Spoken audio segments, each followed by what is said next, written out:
this is Marlene with Miami Ghost Chronicles, and I want to welcome you to another episode of Stories of the Supernatural.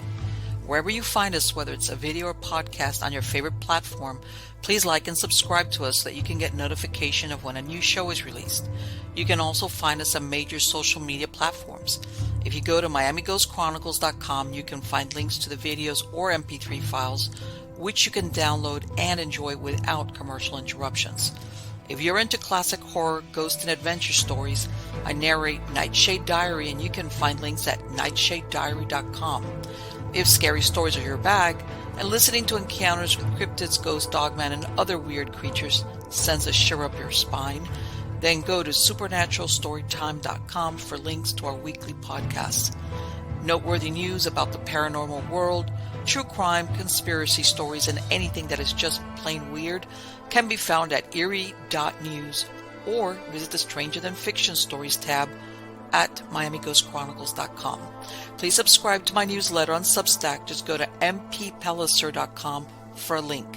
I want to thank you for being part of my audience, and I think you are all wonderful. How's everybody doing? Good? Everything is good. I'm going to give everybody a heads up. It's thundering over here, and I have one dog who spazzes out when it thunders. I mean, for real. And it's one of those things, I have several dogs. All they do is look at me and, go back to sleep. I have one dog that she becomes terrorized. So in the middle of this interview, you see a little black dog jump on top of me. That's why. Because she shivers, she shakes, her eyes bulge out. She's like, and I have to grab her. And all she wants to do is be on top of me. And then I have another one, the more puppyish one. She's not really afraid of thunder, but she does everything the other one was like, oh, if you're going on Mama's lap, I'm going too. So, yeah, if in the middle of everything, you see a little black dog run across here, that's why. Yeah. One of those things that's weird. Some dogs, talk about, everybody says about animals having their own personality. This was not taught. This is her personality, her characteristics, as far as, what she likes, what she doesn't like, and she's not faking it. How's that? And like I said, my other dogs, they're like, all right, no, it's thundering, okay. In other words, they take their cues from me. All right, if I'm calm, they just look at me and, oh, okay, she's not worried about it. Whatever's happening, she's not worried, so we won't worry either. But yeah, those are the, even when your kids grow up and you have dogs, and it's like, hey, I've just like children, they have their own idiosyncrasies and you deal with it. But anyway, besides that, everybody's always like, Marlene, you always comment on the weather. I'm commenting on the weather. Northern Florida, it's hot. And, we finally went through a dry spot, and we're now into here in Florida, which is thunderstorms, afternoon thunderstorms. All right. And one of those deals, it's, you deal with it. It's good. I mean, as a matter of fact, it's better than a drought. And it just rains enough sometimes that it's good, but it gets very hot, very humid, that kind of thing. And as a matter of fact, speaking of weather, even though the show's going to be a little bit staggered, Hurricane Beryl is barreling through the Caribbean. And it just did a lot of damage. I believe it was Grenadine and a couple of other islands. And it's right now, as we speak, it's heading towards Jamaica. And if you look at right now, that cone that the weather men talk about, it looks maybe that it might hit Texas. Maybe. And of course, and believe me, I'm a hurricane expert. I grew up in South Florida, so I know, those cones of uncertainty, they don't call them uncertainty for nothing.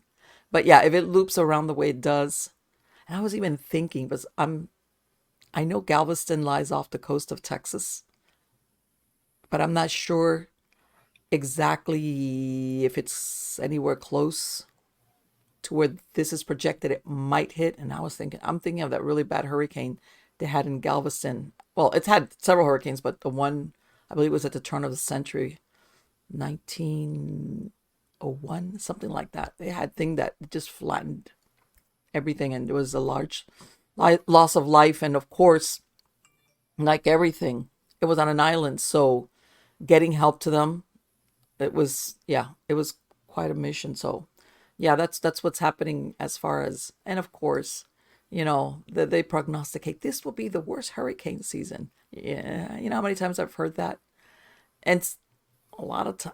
And I remember there was a time right after, God, was it like in 2005? It was after Katrina, because Katrina made a pit stop in South Florida as a category one before it ended up obviously in New Orleans doing so much damage. But I remember that after that, they were referring to monster hurricanes. And I was like, are you kidding me? All right, like, thanks. By then I had already gone through Andrew in 92. That was very ferocious hurricane. But yeah, there's oh, I don't want to be a cynic, but I'll be a cynic. I understand about being prepared, especially now that we have a lot of Floridians, which are brand new Floridians, and have never been in a hurricane season, which is between May and November. But a lot of times there's a lot of fear porn involved in these weather prognostications. In other words, there's a lot of money to be made. Let me tell you, all you need is something out there churning in the Atlantic that looks like it might be heading either to the Keys, South Florida, anywhere. Because as you come up the northern states, yeah, it can happen, but it's less likely. And Home Depots, forget it. You have to park across the street. They're filled. Let's not talk about the grocery stores, anything, water, all those crazy things. So and then again, it's, yes, it's good to be prepared. And believe me, I know about that versus over preparation, where, let me tell you something, nowadays supplies are not cheap. People don't realize, uh, besides, let's say if you stock up, yeah, I mean, let's say food, the worst case scenario is that, you're going to eat the food, especially if you buy some canned stuff. But some of these other things for your house, let me tell you, they can get very expensive. So yeah, there's always the what is it, follow the money kind of deal. Yeah. So that's what's happening right now. Oh, and by the way, tomorrow is 4th of July. So happy birthday, America. Happy Independence Day. All that neat stuff. You know, now every place you go around the corner, there's fireworks for sale. And there's a couple up here of because they regulate very heavily as far as what type of fireworks you're allowed to use, because unfortunately, especially not kids, younger people have gotten very, very hurt by inappropriate, fireworks. But still, you could tell all the signs are like, what was it the other day that I saw one? Because usually they advertise 2 for 1, and then the other day there was one up here that was like, what was it? Bam Bam Boom or something real. It said real fireworks. And I'm thinking, and I could tell they're going after the people that want the big, something, wow. And then, there's one.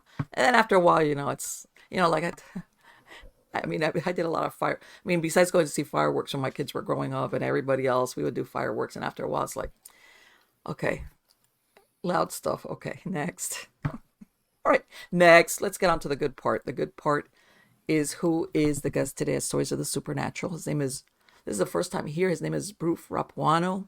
He has a BA degree from the University of Pennsylvania, where he majored in neurobiology and minored in psychology, a PhD in neuropharmacology from the University of Connecticut, and a JD from New York Law School. Dr. Rapuano has conducted independent biomedical research as a cell biologist at internationally recognized medical institutions, including the Memorial Sloan Kettering Cancer Center and the Hospital for Special Surgery, both located in New York City. He has authored or co-authored 30 scientific articles in peer-reviewed medical journals. He has also authored a nonfiction book titled Dominion Lost, a scientist's own alien abduction encounters. He had a discussion with George Knapp on Coast to Coast AM. And this is the only first-person account to date of UFO alien abductions authored by a mainstream American scientist. Dr. Rapuano has multiple degrees, and he goes on record regarding his incredible and fascinating experiences with UFO close encounters, including a very close encounter during which he was abducted from a group of 8 other witnesses, interaction with alien beings, and an unexplained nasal implant of specific structure, all of which were recalled without regressive hypnosis. Even more amazing is the fact that this book is the first to explain exactly how the gray aliens were genetically re-engineered from our early hominid ancestors. Also riveting are the author's interactions with short humanoid beings that are described in captivating detail to reveal all the ways that aliens control human behavior during the abduction process, possibly with the aid of neural implants. This is the story of Main Street scientists' own interactions with the highly advanced alien beings who abducted him and at least thousands of other people.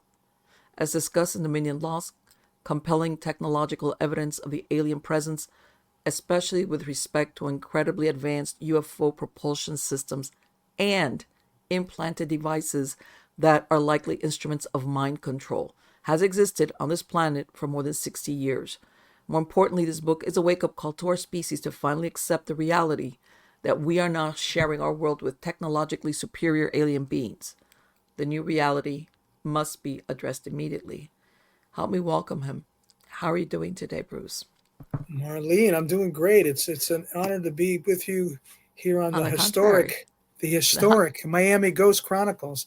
And thank you for that intro. You read that so well. I'm thinking to myself, wow, what a compelling story that is. And then I realized it's my story. Right, exactly. Like when you hear somebody else talk about stuff, it's like, wow, that's not bad. It's like, wait, Just a quick shout out to everyone in Miami, if you don't mind. I know the hurricane's approaching, and I hope it, for the most part, misses No, Miami. It looks like it is. It looks like it is. I hope. It looks like it's gonna curl. It's gonna go like through the lower Caribbean, skirt up like maybe through the Yucatan Peninsula a little bit, Okay. And it looks like it might at the end, like next Tuesday, end up somewhere by Texas. But that can change, and even then it should have been downgraded. Yeah. But still, I hope. You've had enough hurricanes. You've had enough hurricanes in the past. Oh no, yeah, I've lived it, but I've been through that cycle of watching it, Mm-hmm. watching it. Right. And the cone, is it the cone? So, but no, I was looking, as a matter of fact, earlier I was looking at some pictures. I think it was Grenadine, and there was a couple of other islands. And I've seen it. It flattened. All the boats that were in the harbor are bunched up on shore. I know that their construction, they have a lot of the houses with the tin roofs. It's not like the sturdiest, but you look at the landscape and it's level. I've seen that before in South Florida when Andrew came through. But when you look and everything is... So let's put it this way. Their infrastructure looks to be gone. They got a lot of rebuilding to do. And let's see what happens now. I think it was heading towards Jamaica. And that's the thing. When you're on one of these islands, unless you fly out, where are you going to go? So let's see. Let's keep our fingers crossed and see what happens. I know that there were already in South Florida, I was looking at, they already have a warehouse stocking up on items to take them out to whoever's stuck out there. They're in a bunch of food manufacturers that are local to the South Florida area. They already sent over boxes and they're getting it ready. Let's see what happens with that. But let me ask you, Bruce, I was looking at you're a scientist. So I know that science is fact-based, right? How did that occur when you were with... Well, let me ask you, before that, earlier in your life, did you ever have any experience as far as UFOs or extraterrestrials are concerned? I had quite a few, Marlene, but really, okay. At the time, I didn't know. It's funny. As I write in the book, I had so many strange experiences, as particularly as a child, and as I write, we tend to remember in detail the experiences that in our lives that made the greatest impact. And for some reason, these strange experiences that I had have made such an impact on me that I remember them almost to the last detail for many, many years, but never saw the logical connection between all of them until, I started reading all these great books that came out in the 1980s. I'd been reading books about UFOs since I was, teenager and young adult. But then in the 80s, all these great books by authors like the groundbreaking Bud Hopkins, Dr. John Mack, the Harvard psychiatrist, Dr. Hmm. David Jacobs. It came out in the early to mid 80s about alien abduction, which I really had not thought about Right, that much right. beforehand until that Because, particular decade. and this is one of the things that people forget. Everybody thinks of Roswell and everything, but that was not an abduction scenario. That Hmm. was just strictly a crash site. But there was no mention, there was nothing there about implants, abductions, anything like that. So it's a totally, in a way, under the UFO umbrella, but totally separate what you're describing as far as implants and abduction and that kind of situation. Except for one case, maybe 20 years before that, the famous Really? Betty and Barney Hill Oh, yes. abduction case. Okay. That was Okay. the only Yes. one. And then Yes. maybe 10, 20 years go by and we're not really thinking about that. Then all of a sudden this new epiphenomena within UFOs seems to open up, and we get all these accounts, and these authors are writing about hundreds and thousands of people that are coming forward. Many of them are undergoing regressive hypnosis. Whitley Strieber comes out with his book Yes. Communion. He's the first abductee to write a first person account. And I've obviously, like everyone else, I found these books fascinating. But then it got not so fascinating when I realized that not only was this phenomenon real, because there was such a striking consistency from account to account between all the reports the abductees were coming forward with. I believe them. Not only that, it was almost as if I could check all the boxes in what I call the core alien abduction scenario. And so I had to come to the conclusion, Marlene, that it was a real phenomenon. It happened to hundreds and thousands of Americans, who knows how many across the world. But Yes. more than that, it also had happened to me, because there were just too many uh, parallels, too many details that people were talking about, that I could look back at my life and realize, I had the same experiences. And that was just, and what was I to do? I was just starting my a career as an independent biomedical research scientist at the top cancer hospital Boy. in the country. What could I do? If I came forward and wrote a book like Whitley Strieber, what would Oh, that do to my no. career, to the No, career of forget it. all my colleagues that I was writing papers with? So I kept silent for decades. I didn't tell anyone. No, it would have shot your credibility. And it is what it is. And I'm sure. Yeah. Even And how's today, this? even today, Oh, yeah. But even e- today, e- yes. and that People was in don't the '80s. realize that. And you know what's really funny? I'm sure there, even if you would have come out, and I don't know if even now it's happened, that you'll have like academics or scientists or people that, and they won't go on record, but then they'll pull you aside and go, by the way, I had this Right. experience. Yeah. But I'm never going to admit to it. This is just a conversation between you and me, because they understand there's a stigma somehow that I don't want to say whether your credibility or like we're doing drugs or mental defect. I mean, so a lot of stuff, and I understand why nobody would want to risk their career on And I've coming had forward. Marlene, I've had top level scientists who read the book, that contacted me, and I'm not mentioning any names or the where they work, but again are asking me for advice because they've had very similar experiences. So I know that they're out there. Just because they haven't come forward, just because there's just a handful of scientists that are like Gary Nolan and Avi Loeb that are studying this phenomenon, doesn't mean that, like the thousands of people we know about that have been affected by this, there aren't many professional people, particularly medical doctors, engineers, and scientists, that aren't also a part of this community.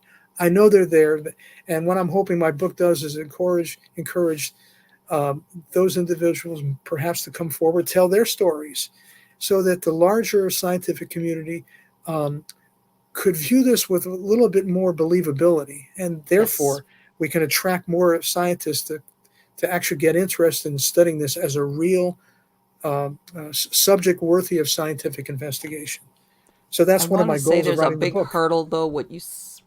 What's mentioned in the last part of your bio about people accepting that reality. That's a very difficult reality to accept. One thing is Yes. a theory, everything, and very important, these beings are superior to us, and we think we've always been king of the hill, as far as on this planet.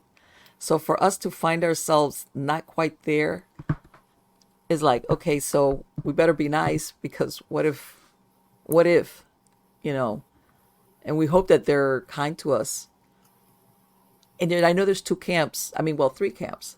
There's people that say they're just observing us. There's other that say they want to help us, and then there's the other ones that are saying no. They're kind of like look at us like lab rats, kind of thing. And I'm sure you've heard there's people that have, how can I say, very close, or how can I say that their abduction stories are good, and then you have the other ones that say their abduction was a horrible experience. It makes you wonder: are they all the same? Are we talking different types of extraterrestrials? When did you? Let me ask you something. When do you think you got your implant?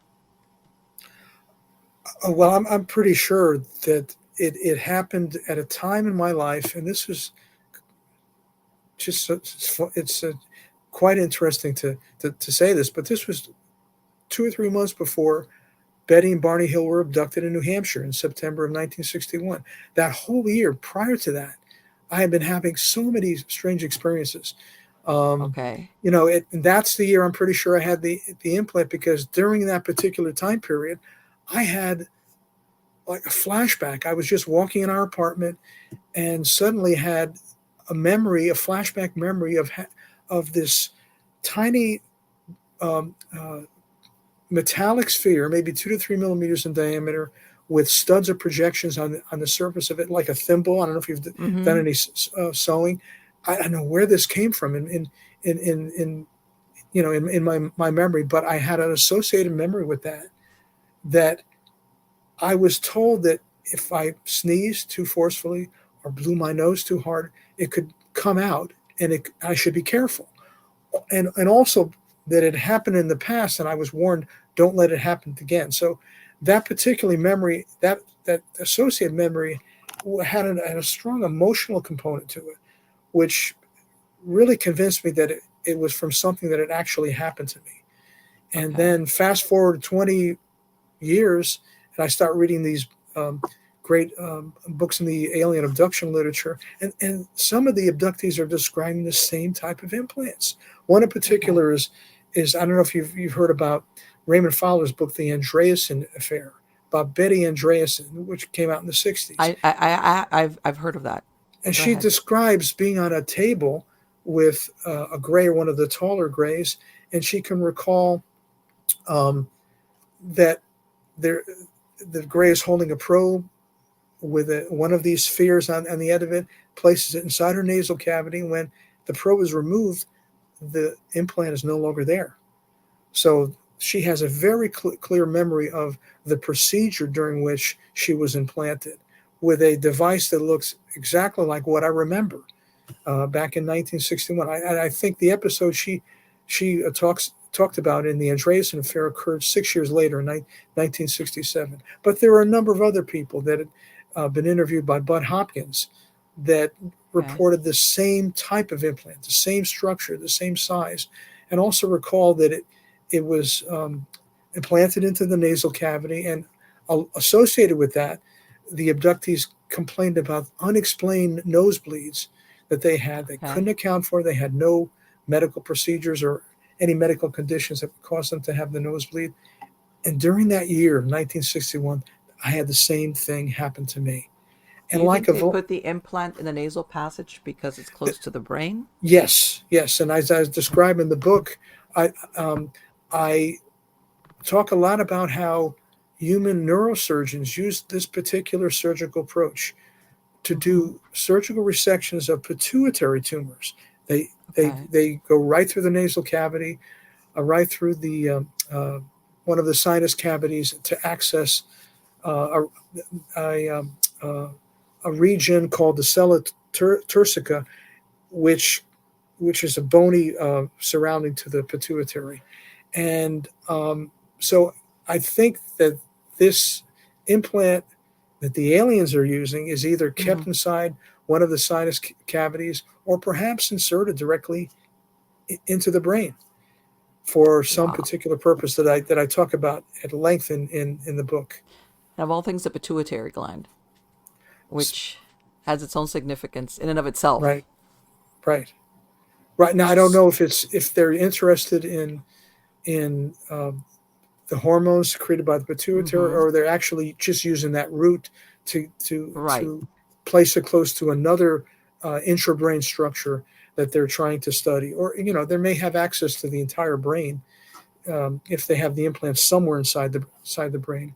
But I think that the implants, as I theorize, and I have actually two books, but in one of my books I talk about in great detail that I have a theory that the implant is a brain computer interface that is being used to study the human brain, study mental activity, maybe download all our experiences, Mm-hmm. and maybe from a purely scientific, as a Right. result of scientific curiosity, but also maybe to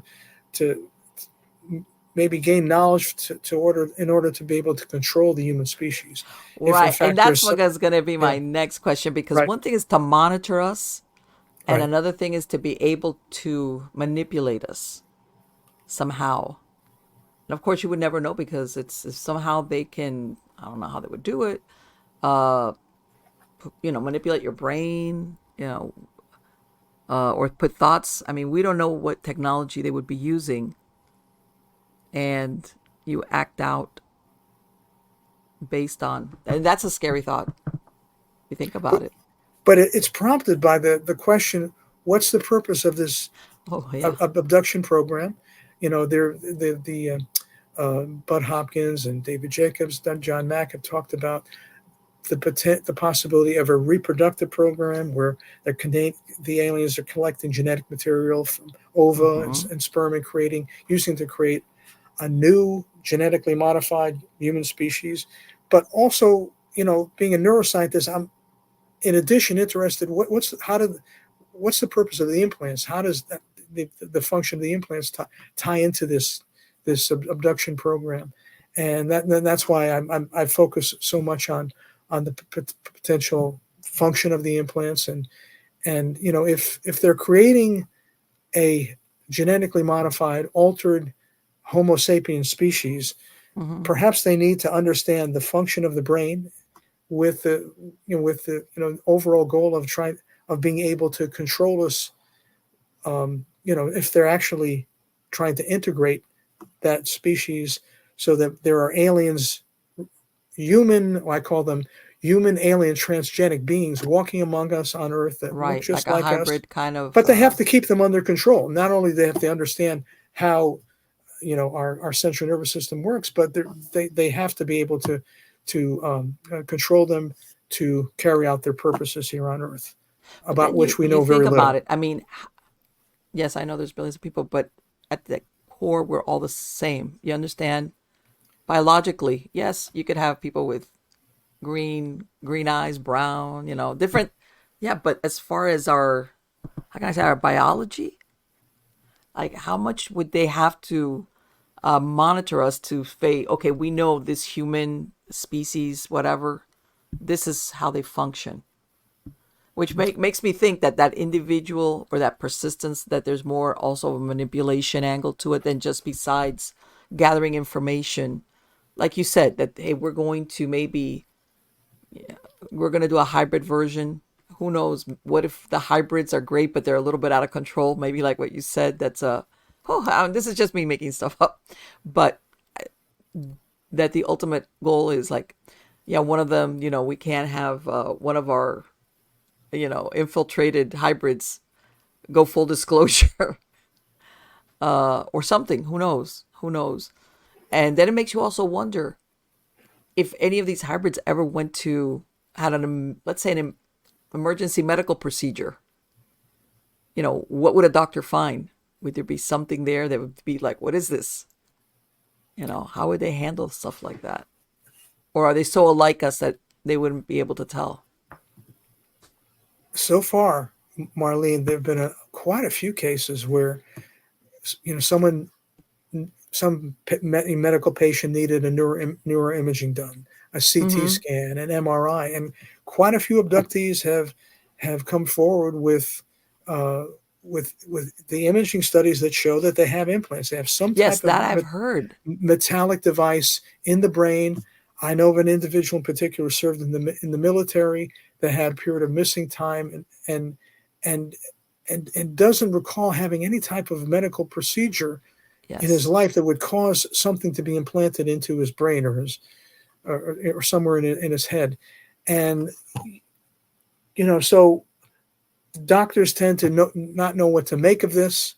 They usually tend to not um, um, investigate it any further. No Maybe. one I know of who has no abductee that has come forward with this imaging evidence of an implant in their brain has had any um, has any desire to have it removed for obvious reasons. But you know, all we can do is if they're abductees that for some reason, like I had feared when I was 6 or 7 years old, have had an implant come out of their bodies. In many cases, the abduction investigators like Linda Moulton Howe, Daryl Hmm. Sims have got their hands on some of these implants, and they've begun to scientifically analyze them. Um, and some of these implants have shown some very interesting physical properties, electromagnetic properties, but we're still at the beginning stages of the type of analysis that needs to be done before we find that smoking gun that indicates, Right. And from what I understand, we they have can an be alien anywhere in your body. technology. Also, the implants. Right. From what I understand, they found them, and Yes. people, like you said, the doctor will say and they'll be like, "What is that? I've never had this injury. I've never had any, an accident where you can say, well, maybe you got something lodged in there." And they're at a loss to explain how they got that well, metal, because I guess it shows up on the imaging. Yeah, And go I don't ahead. know if you've heard of the work of Dr. Roger Lear, and he was actually a podiatric surgeon who actually found a lot of implants in the lower leg, the foot, Yes. that again we don't have any handle. We can only imagine what the possible functions of those implants might be. But some of those have been scientifically analyzed, and again, like the implants that the other investigators have got their hands on, have also shown some very strange properties, strange isotopic ratios that we don't find here on Earth in any natural occurring uh, materials. Um, some interesting electromagnetic properties, and in particular, one of uh, Dr. Lear's patients had implant um, that was attached to nerve cells for some reason. It's almost Okay. almost as if there was some mechanism by which the implant could communicate or be in contact with the nervous system Mm-hmm. by some mechanism we don't understand. There haven't been that many implants of that particular category, but I thought those particular instances and uh, implants that Dr. Lear had found were quite interesting. And I'm But thinking the obviously they have something where the body doesn't reject it. I guess I'm saying, as far as when they're introduced into the body, um, they're there. I don't know, unless you've run across stories of people having, I don't know, maybe tumors or anything attached to them. But from what I've heard, they're there. yeah, there's certain materials that we work with that we can condition them in a certain way so that the body doesn't reject them, Uh that huh. they're able to interact with specific cells in the tissue Okay. where they're placed, and they can actually be integrated very normally, very Mm-hmm. functionally into that particular tissue, like the in the field where I work, where we can use materials, particularly titanium alloys, that can be integrated when they're parts of artificial implants in the knee, artificial knees, artificial hips. Mm-hmm. They could be Yes. normally integrated into the skeleton, and they're not rejected. But as far as implant materials that can actually form, functional connections with other systems in the body, like the nervous system. That's something that's a little bit Sure. far beyond where we are now, and that's why, as a neuroscientist, in terms of my earlier background, that's why I found Yeah, you of know, so course. particularly interesting. That's like, yeah. Have you ever heard, and I've never heard of this, but maybe you have since, have you ever heard, and I know it might be more difficult, of any autopsies finding weird things? And the reason why I ask is imaging on a live person for something else, but, and I know usually these implants are small, but have you heard of any autopsies that have found That's a implants? great question. I mean, that could provide a smoking gun if for some reason someone um, whose cause of death couldn't be determined until and they were, you know, unless they were autopsied. Yeah, Perhaps they had died of a brain tumor, and yes, they were able to find a metallic object of unknown origin inside the brain. exactly. That would be the proof that, you know, someone had a neural implant that was Yes. placed there by someone other than a human doctor or human scientist. Right. Who's To going to my put that knowledge, in that's there? never happened, and Okay. that would be real a genuine source of a potentially of a smoking gun if that ever happened. It's a great Yeah. question. Yeah. I I don't mean, think I it know happened. that the autopsies not, autopsies are only performed on only under certain circumstances.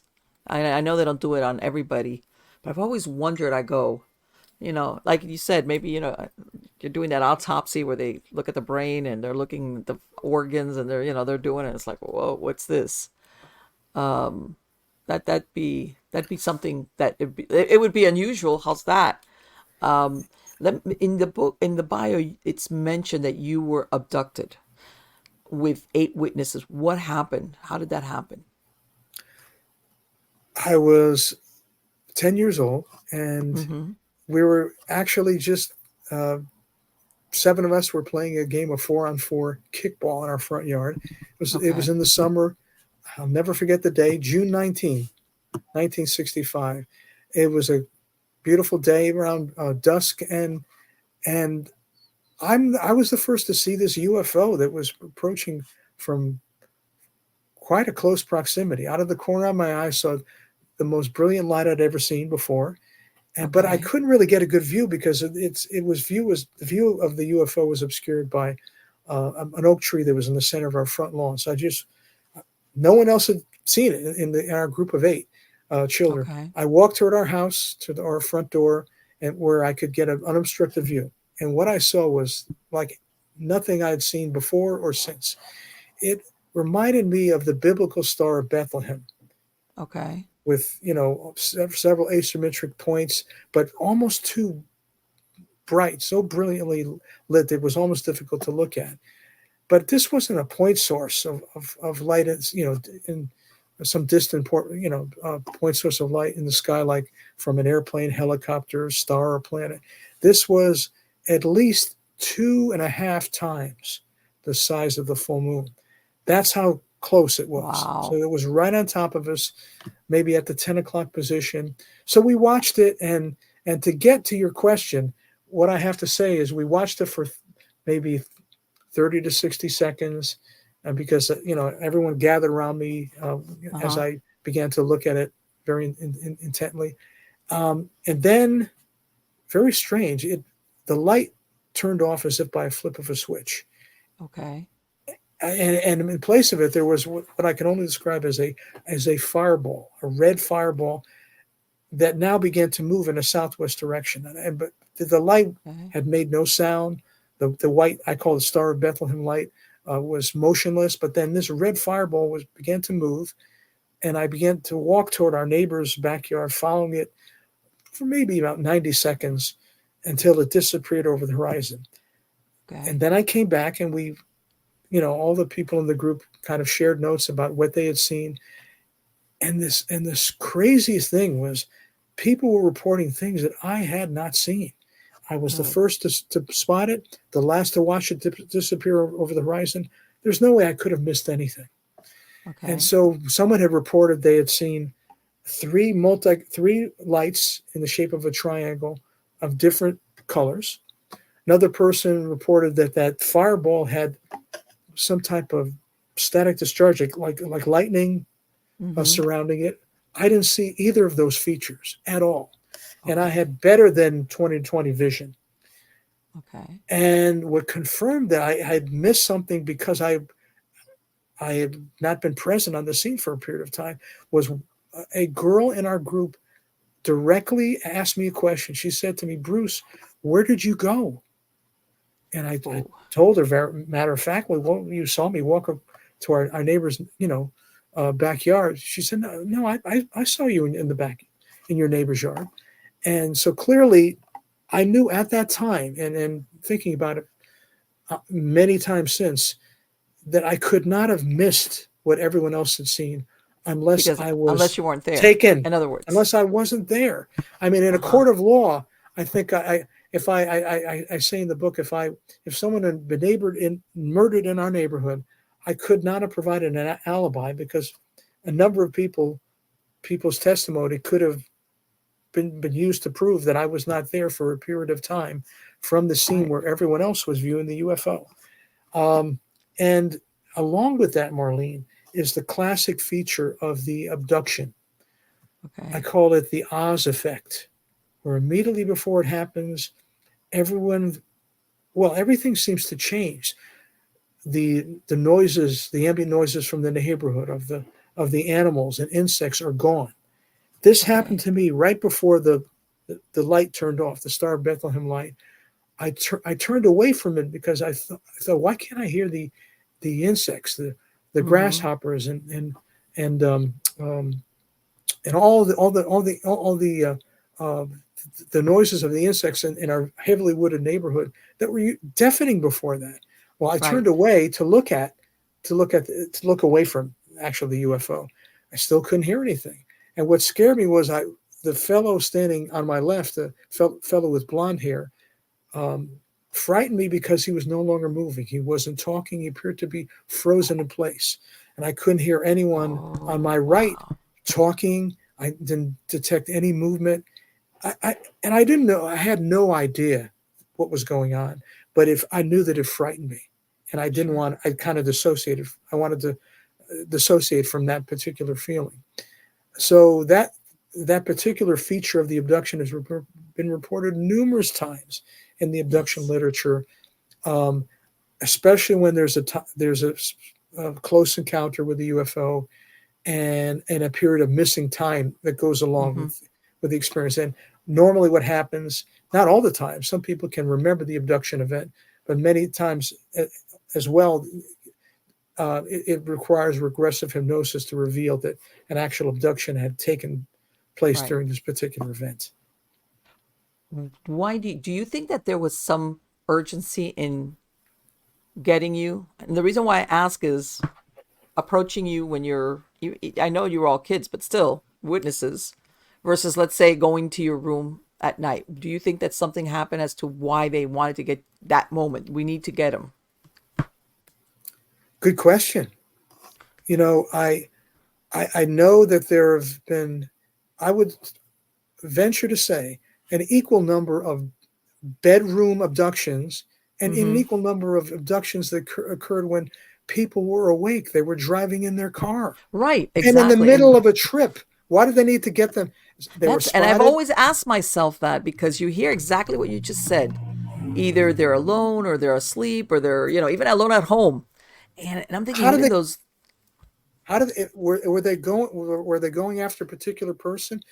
And again, this gets to the issue of the implant. One of the functions of the implant may be it's a tracking device. It has a transmitter, and that's how the people. Because I'll tell you, at that time, during this particular episode I just described to you, at the end of it, I didn't know why I felt this way, but I thought to myself when it was all over, did they find me again?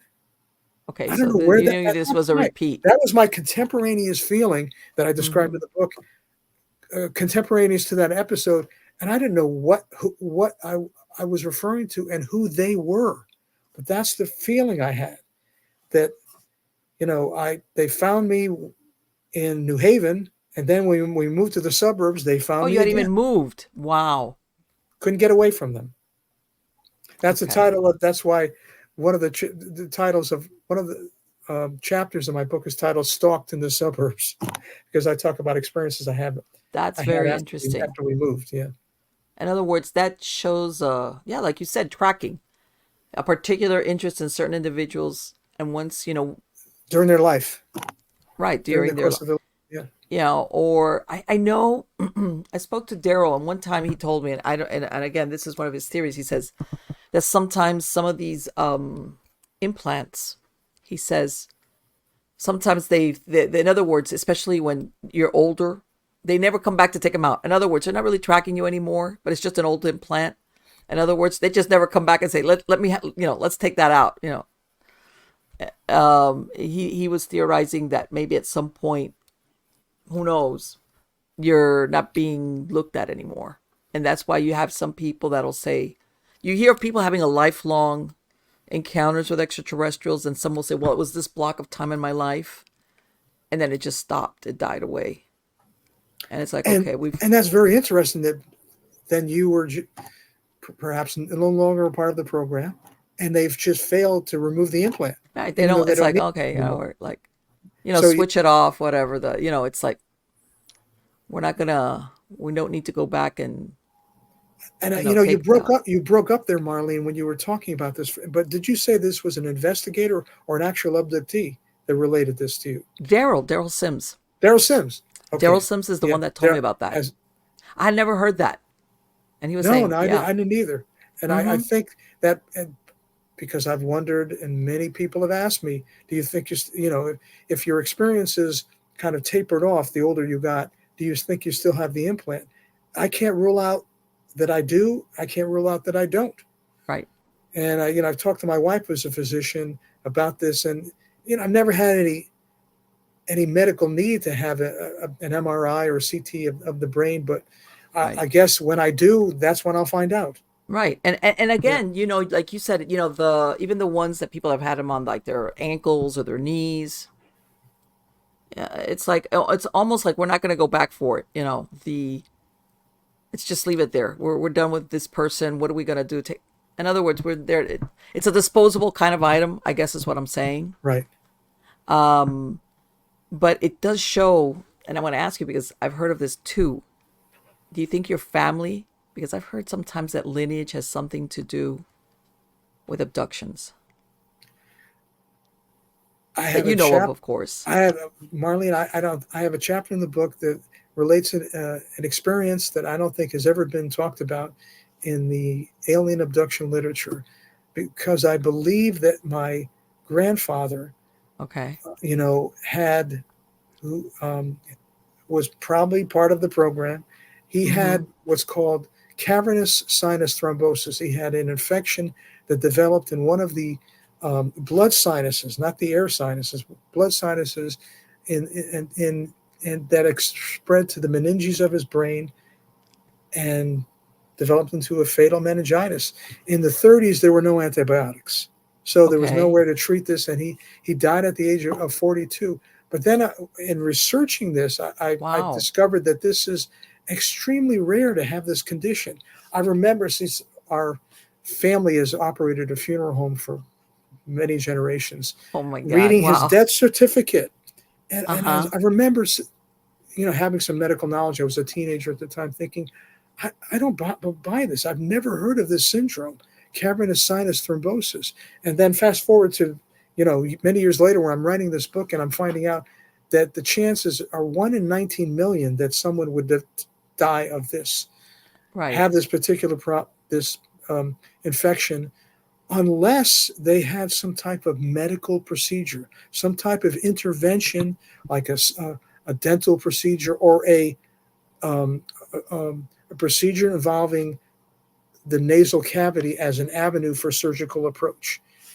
For Right. Which you're not example, gonna see that back at the. and the chances of having this type of infection go up astronomically if, for example, you have a pituitary tumor and you need to Mm-hmm. have the tumor in the pituitary resected, and the chance of having this particular infection and meningitis is thousands of fold more likely. I was going to ask you, and meningitis. Let me ask you, without the meningitis, obviously, and I'm obviously not a medical doc. Wouldn't the thrombosis by itself wouldn't that have killed him without the meningitis, or was it cause and effect? No, no, because I guess it's the most likely route by if you have a sinus infection by which the infection would spread to the meninges of the brain through this cavernous sinus. So Okay. now you it might resolve on its own, but it's so easy uh, because of the anatomy, because of the fact that the venous system drains from the cavernous sinus into the meninges of the brain. It's Okay. quite a straightforward route of Okay. spread of the infection. So, it's possible that someone could not have it develop into a meningitis, but Mm-hmm. just to have this particular infection in this Yes. particular sinus cavity was so rare that at the at the time my grandfather passed away, there were probably 5 or 6 people in the country that had this particular I'm thinking infection. I don't know. That's This is how me. rare it was. Did they even know how to diagnose it, or was it something that they realized after the fact? I mean, it's like, who knows? It probably could have been diagnosed quite very easily. Um, you know, if there was some type of post mortem, or there Right. might. Well, that's where I'm going Yeah, with that. Is yeah, this yeah, something that after, he passed away, that they would have said, wow, this is what happened, versus while he was, as far as treating it, how's that? yeah. I mean, In other words, they basically the symptoms you might have had from from what was told to me by my father were maybe a headache, but other than that, there would have had to have been some type of physical exam hmm, after death that would have caused the physician to write down, right, without exactly. very conclusively, without any That is ambiguity at all, very, that this was the cause that's, of death. Because I've read the death certificate from my grandfather. and the answer to that question that I asked, that's very unusual. That is very unusual. That makes you wonder, implant gone wrong. And it happens, like everything. You never know. I think Daryl Sims might have mentioned that there a number of people have had some adverse medical consequences, but Okay. uh, you know I think that these type of procedures, even as practiced by an advanced, technologically advanced civilization, may not be perfect, and Sure. maybe they might not have as much concern because they're operating on another species. I hate Right. to say that, but that may be one of the reasons. Or what if you get a real, I mean, what if you become sick with something else and it puts the thing where it shouldn't go? I mean, you know, I could see where that could happen. I could see where that could happen. Absolutely. But do you have siblings? Have any other siblings, if you have them, ever reported? Yeah, I have a younger brother. I've asked him, I've asked him and discussed this particular subject at length, and I can't. He doesn't report anything that would any experiences any experiences at all that would suggest to me that he was abducted. But um, I have to say, my father has had the same sinus issue. Really? My grandfather Wow. died of cavernous sinus thrombosis. My father complained of sinus headaches all through his life. I don't think even if he had other experiences that would be that someone could place in the category of alien abduction, he would even have told me. But I knew he had these medical symptoms and I've had a lifelong chronic sinusitis. So if anyone was in the program like I think Mm-hmm. I've been in the program, would probably been my father and Okay. and my grandfather, which would reflect a lot of study by a number of investigators that has pinpointed an interest on the part of the aliens in particular bloodlines for some reason. Sure. They're interested in people with certain genetic background because they may Mm-hmm. be studying the function of specific genes for That's the exactly purpose of that. maybe The only modifying reason them. for that would Yeah, be a genetic component, as far as, a genetic yes, right. yes, as far as what happens, yeah, long term study with that same genetic material. Even, even though you have your mom's, genetic material, but still they're, That's you exactly know, what human scientists do. We look at yeah, we look at particular species of rats or mice that have certain genetic characteristics that Yes. we would like to modify, and so we usually operate with the same. For a particular study, we use the same strain every time because we know that the genetic background of that particular strain. So I'm projecting Right, right. That into the we're trying minds to of some second alien guess. civilization what But it makes based you on what think, though, humans do. because I've Yeah. heard of this lineage of this history, and the only reason I could think of, instead of just randomly picking, is that there's some type of genetic reason why they want to see what happens with this strain of whatever it is that they're following other down the road. And again, we don't know what it is that they're looking for specifically. Well, I want to report an interesting finding that Dr. Gary Nolan talked about.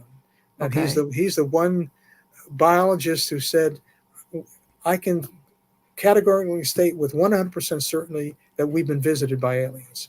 So he's the one Okay. person that's gone on the record. But he has a group that includes neuroscientists that have found that people who can remote view and experiencers of this alien abduction phenomenon both have, when they do neuroimaging on both groups, they have the same character differences in a particular part of the brain, uh, in a region called the substantia nigra, that Okay. they think that Dr. Nolan has suggested, may be a reason why aliens are interested in the particular people that they abduct.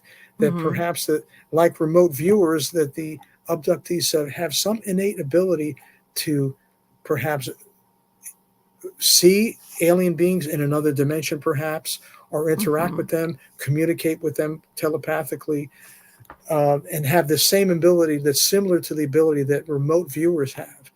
And Right. it involves this particular structure of the brain, there's what's called an increase in synaptic plasticity. There's a lot of they have more connections with other parts of the brain in this Okay. region.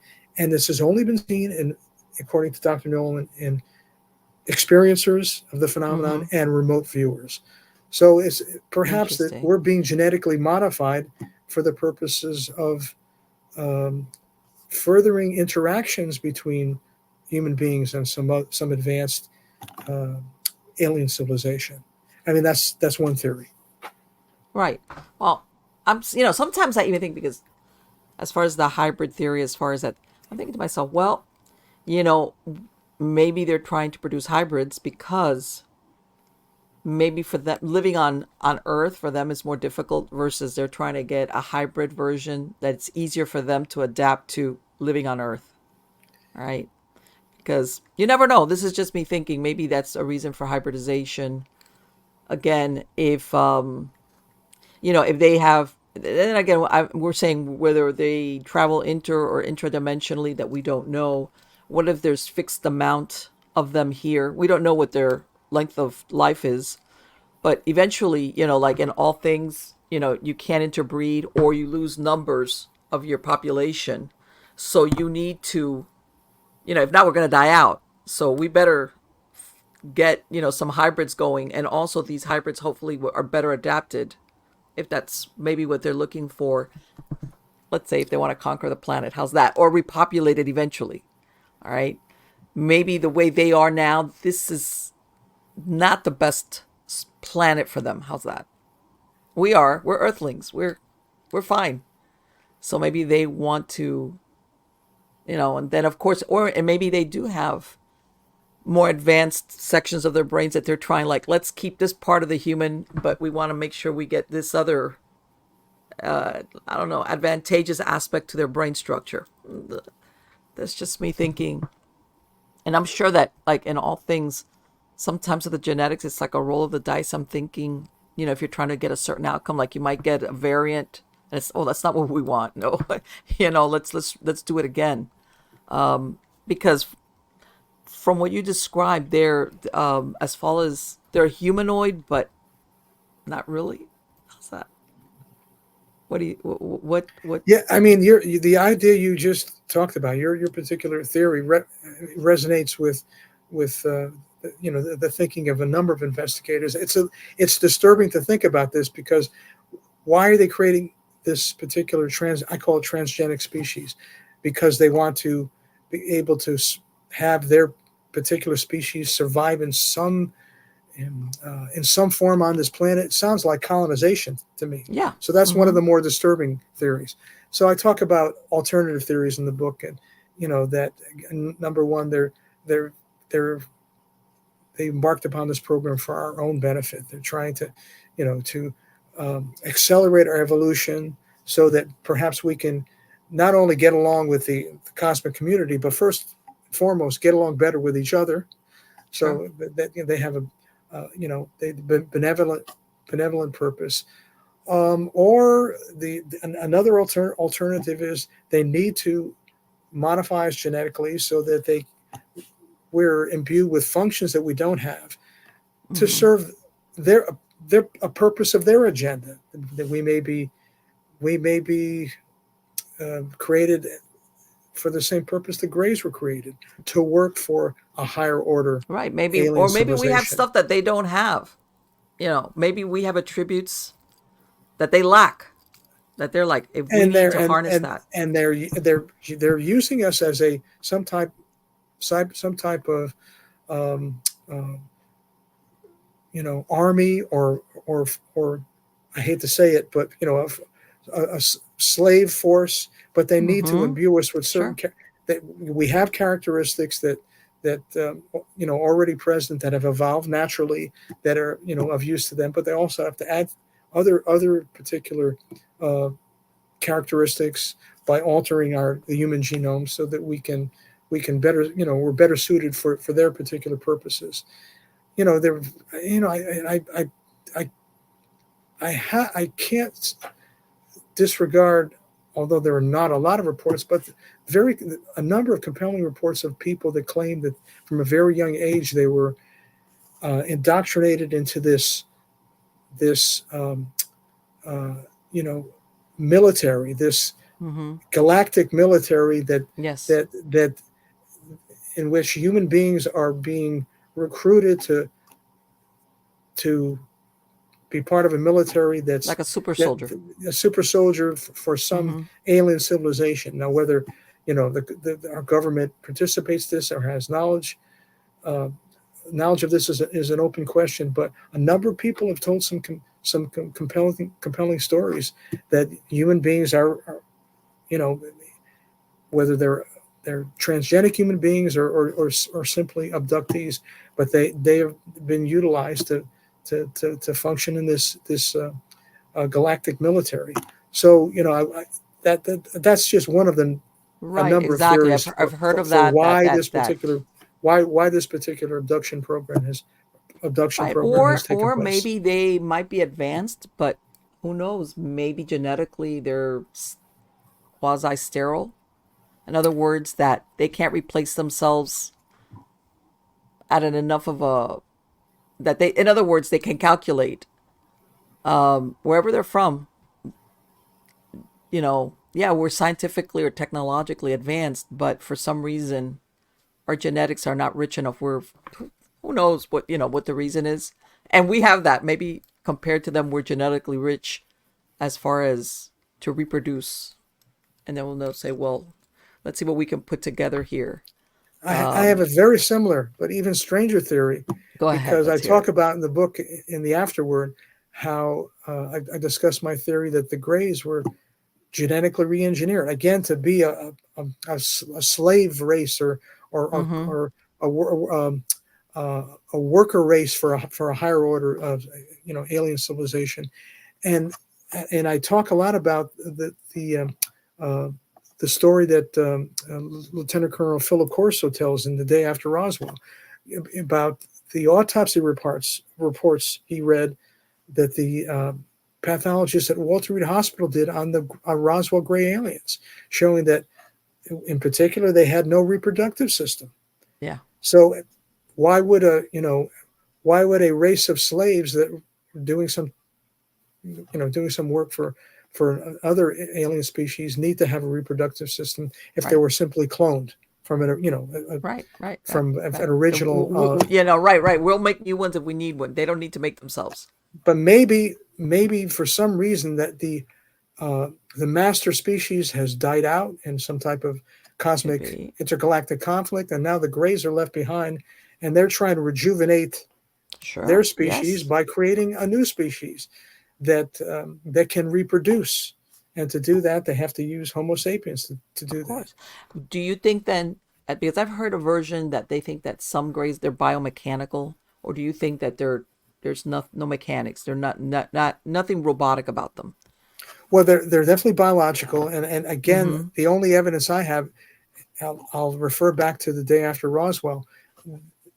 The evidence being the study of the skin of the alien of the Roswell gray aliens that was detailed at length in the autopsy reports, claiming that it was material that was very tough, very resilient, but yet very flexible, and and you know it people who are abducted claim that the color of the aliens are grays and sometimes they're white Yes. in color. So it's possible that this covering is some type of biomechanical suit. It may have a number of functions. Philip Corso claims it was used to it was reverse engineered to create Kevlar, the bulletproof Wow, I vest, had not so heard that that. it has a protective function, and it may be necessary to for you know uh, beings that are traveling in space, that may provide that protective function. I also indicate it may have some biomechanical function and may be used to regulate the permeability of the skin of the gray alien, because the pathologist also reported that the skin of the grays was completely permeable, unlike our skin. So Okay. completely water permeable. I also talk in the book about how many abductees report that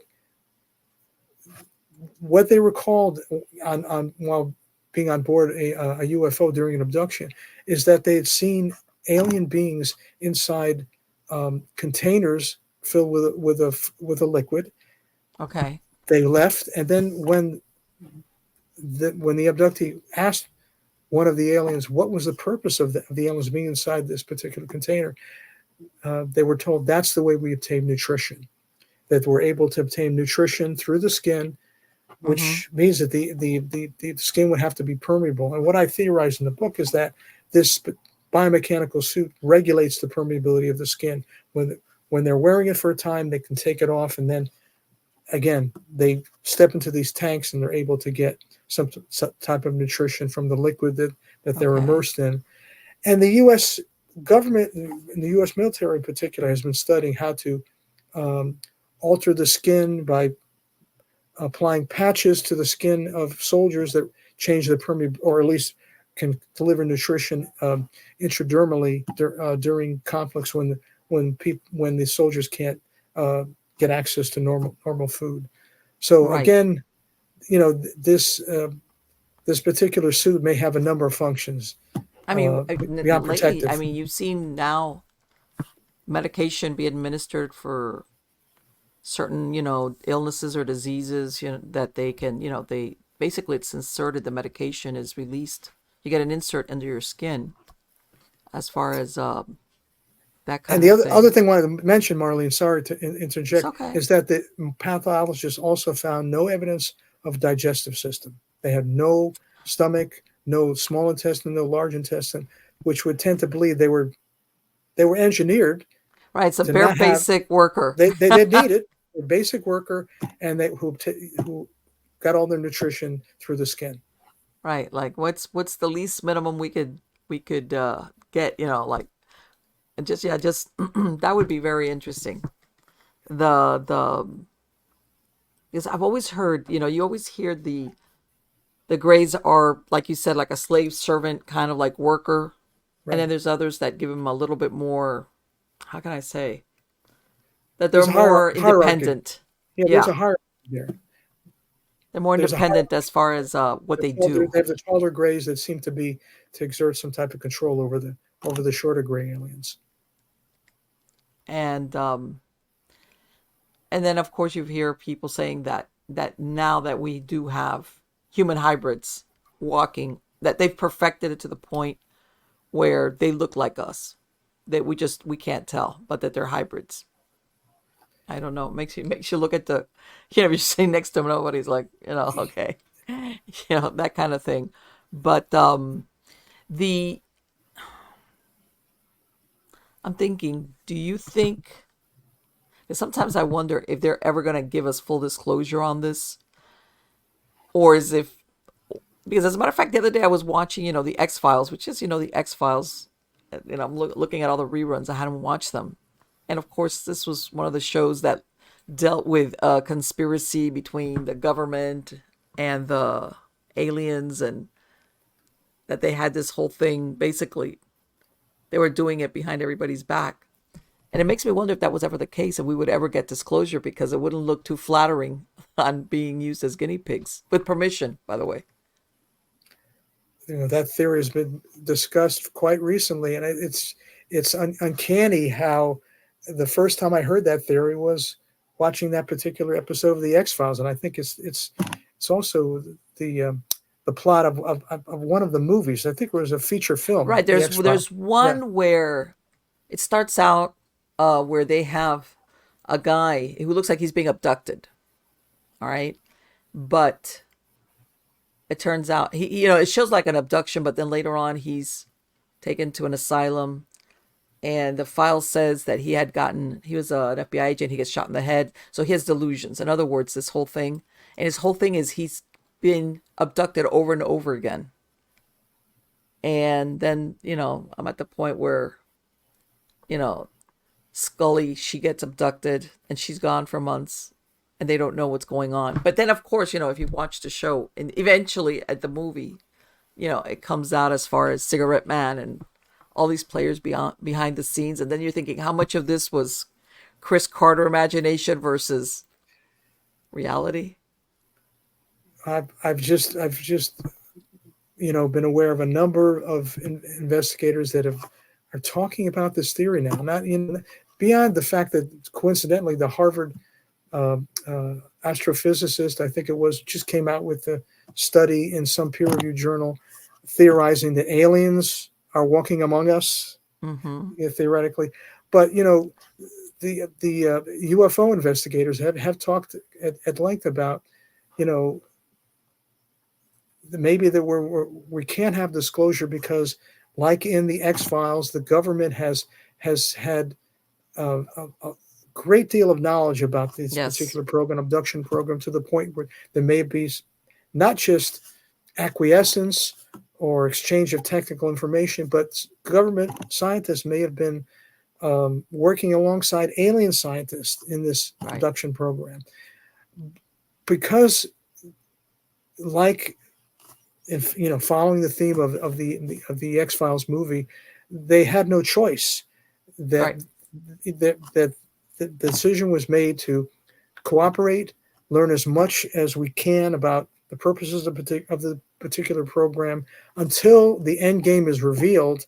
But and then at that point, our leaders are faced with the choice of what do we do now. But at least let's try to learn. We can't stop it, but let's learn as much as we can, obtain as much technology until we get to a point where we decide what we need to do, and that's in our best interest.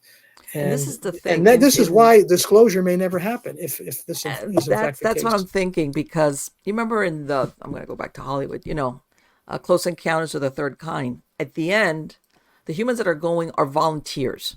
The main character, Richard Dreyfuss, he's volunteering. Right. The men and the women that are going in, they're volunteering. They're not being abducted.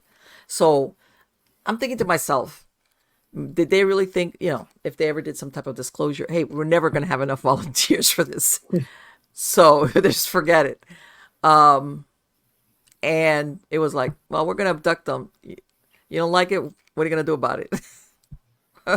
Especially if you're talking civilization or species or whatever you want to call them that are more advanced than we are. It's like, hey, we're being nice enough to let you know we're going to be picking off some of your people, maybe some animals, and you know, In any case, whether it's done for benevolent purpose, whether it's done for um, for our in our interest or in the aliens' interest, I think in any case they're not going to be able to tell the abductee. They're not going to sit them down and tell them what their specific aims are, what their goals are. These are our methods. They're just going to treat us like laboratory animals, right? Yeah, exactly. right? Because that's going to be the most efficient way to carry out the program. Well, who's going You to know, tell us, say, a mother? The aliens, right? they want to use your child in a lifelong study, and what? That's not going to go over good. It doesn't matter if it's for the benefit of the species. That's Right, of just not course going to not. happen. Of course Going to not. happen. That's not, So that would never fly. I mean, if the government has the knowledge, that these crimes were committed, or has been Hmm. complicit to some degree. I'm not saying that that's the No, case. I'm not saying that's the case, but it's if it is, it would really complicate the disclosure to a great degree. and what do you think about animal? Even though I know cattle mutilations have died down, I know that there was years that there was more prevalent. But do you think that it's aliens doing the cattle mutilations? I find it amazing that, I've now we're in up to 50 or 60,000 reported cases of cattle mutilation. It's in the tens of thousands over the Mm-hmm. past several decades, and Yes. not a single case has resulted in a prosecution. No one has been arrested. No one has been found. No. Not in the entire country. No, not a single prosecution in 50 years. It's it's I find it hard to believe the government could could keep their program um, so hidden from the rest of society. So that Right. one fact alone persuades me that I would think a good some of these cattle mutilations, if not all of them, have to be attributed to, to an alien civilization. I know some recent ones. I want to say, was it Texas? Anyway, they, the same typical, cattle mutilation thing. Which, by the way, they always take the parts of the cattle which are the least usable. It's not even like you could. And at first glance, veterinarians, like, there was no disease. The animal didn't look sick, but they still took tissue samples and just to see, is there a disease in there that killed them, and maybe just, and it wasn't sick. There was nothing wrong with several cattle. Now there was one case where they did find traces of barbiturates in it. That's really weird. All right. Um, Administered by whom? We don't know. And then I'm thinking maybe there's other animals that are abducted. We just don't see them. Cattle, because we keep cattle and we find cattle. But who knows if they take other animals, and nobody knows it because, hey, they're dropped off. The carcass is left in a jungle, in the woods, in the forest, on the mountain. Anybody stumbles across it just thinks, okay, this wild animal died from whatever, if it's found. I think that we find cattle just because we keep cattle. But I've heard of sheep also being mutilated. Other farm animals sometimes have also been taken. But maybe they're doing it across the board with different types of animal life. And it's not simply the tissues that they're we would have no need for in biological experimentation. There's never a drop of blood. Yes, that's They right. take Sanguinated. all the Yes. blood, and what Yes. we do is in cell culture, we take the serum from newborn calves, and it's essential for growing mammalian cells in culture. So Mm-hmm. we do a lot of experimentation that requires serum from cattle. So there may be scientific reasons why they take not Oh, just the the light tissues bulb but the just went blood, up over my head with what you just said. which means we can't distinguish between human science or alien science, because Huh. in both cases there would be a an application, a use for the blood. Right, and they can't find the blood is not there, and Right. there's no evidence of blood around the animal, around the carcass. It's Right. gone. Like, where did it go? One of the components they needed. There's not a Wow. drop of blood on the ground or inside the animal. Where did it go? Explain to me again how you use the blood or the serum or We what take how. serum. There are so many growth factors in the serum that Mm-hmm. that are essential for growing. We study, if we want to look at a disease and we want to study the behavior of the cells from the tissue that's affected by the disease, we grow them in culture, Okay. All and right. we can clone the cells. We can alter the genome of the cell to see if that changes its function. So we can Okay. study the function of the tissue on a cellular level in vitro, meaning inside glass, Mm-hmm. outside the body. But the cells will not be able to grow continuously and pass from, from as they differentiate from passage to passage, Right. unless they're grown in medium that contains some type of serum from cattle. So there is that need to do basic scientific biological research that Right. can't really be done without blood from cows, Now let me ask you something. Would any animal serve, or is there a specific reason why cows are used? because of how rich the Okay. concentration of nutrients and growth factors and hormones Ah, okay, okay, and okay, also okay. we have you know we have such a we We have have a lot of such a cows. large number of cows in Okay. our particular country. It's a good Right. source of these factors, these growth factors.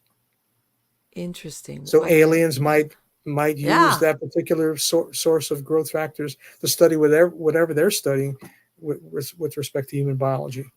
So let me ask you, if they wanted, forget the like what you're talking about experimenting, and if they wanted to grow something, would they start off with that serum then, just to make it grow because of the nutrient richness of it? It's possible. I mean they may be so advanced that they can synthesize these components very efficiently, very economically.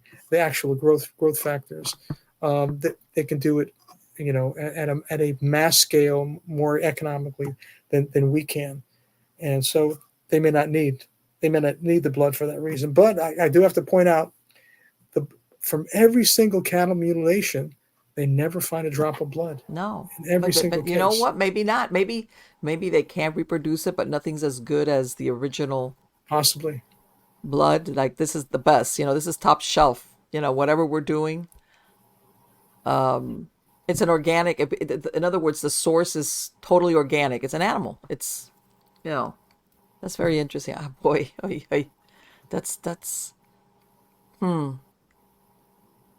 and one of the things, and I'm going to ask you, and I'm sure you've heard of it. As far as the Skinwalker Ranch, that they wrote books about, not the current team that's there, but the Hmm. team that was Hmm. there before with Right. Bigelow, Right. how they had the hitchhiker effect of where they had paranormal experiences at the house, at their homes. Different people, not even the investigators, anybody that was involved, even security people would go home. I guess maybe for the winter, they would disperse. Have you ever had any type of experience along those lines? Well, I think in terms of beyond the Skinwalker television show, beyond Skinwalker, they're always talking about these portals that Yes. they're studying a very strange phenomenon where they're studying different forms of electromagnetic energy, and that they theorize may be um, the origin of which may be a portal into another dimension.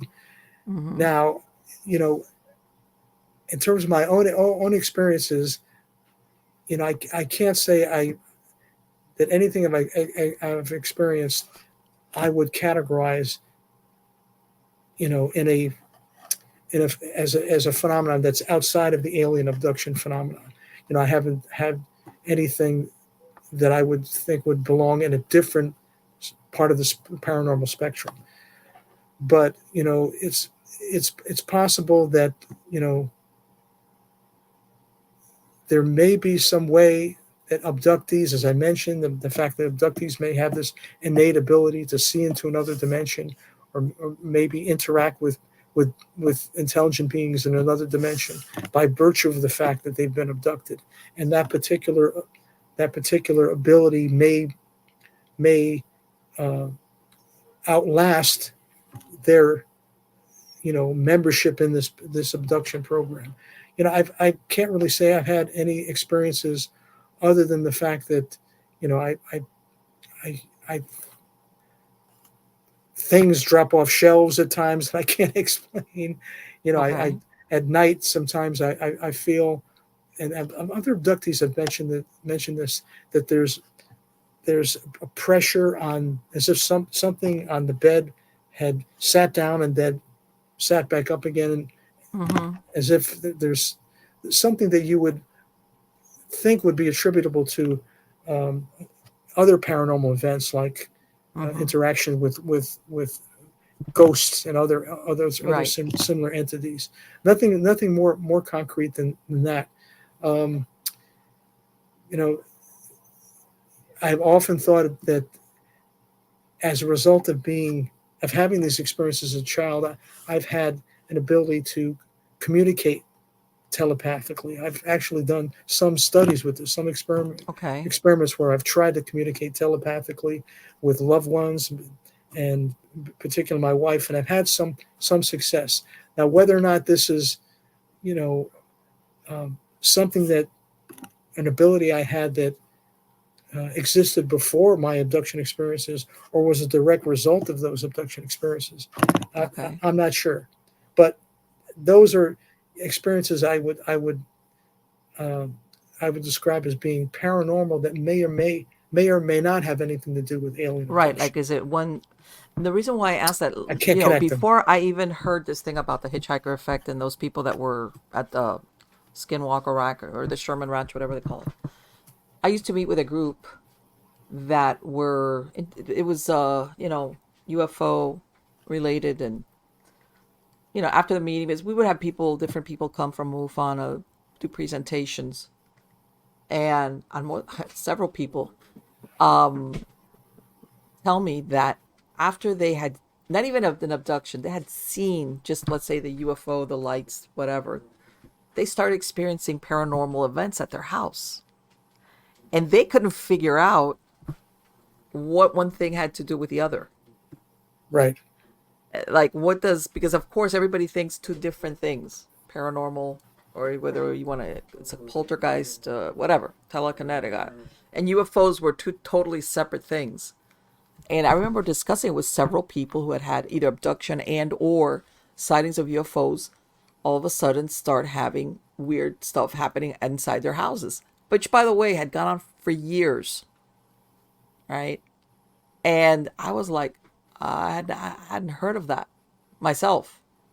And I don't know if it's because before, when people, let's say, were having paranormal experiences, that nobody asked them, by the way, have you ever seen a UFO? Have you had that experience?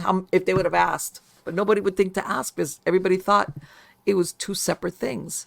As far as the reason why, because I was a hypnotherapist for many years, and I remember one of the girls. Well, she wasn't a girl; she was a young lady. She tells me she wanted to get regressed because she thought that there was an abduction thing going on with her. All she could remember was one time that she had seen these lights, and then she started having, and then the other thing was, one time she says, she goes, I think it was it felt like a dream. This is what she tells me. I felt like it was a dream. Like, she described something like Grace, shorter, thin, bulgy head, big eyes. But it was almost like they came through the wall of her room, of her bedroom. But she says, but it was like dreamlike. So she's thinking it's a dream. So she wanted to get regressed to find out if that had actually taken place. We never got around to it. But I have a feeling she had been abducted.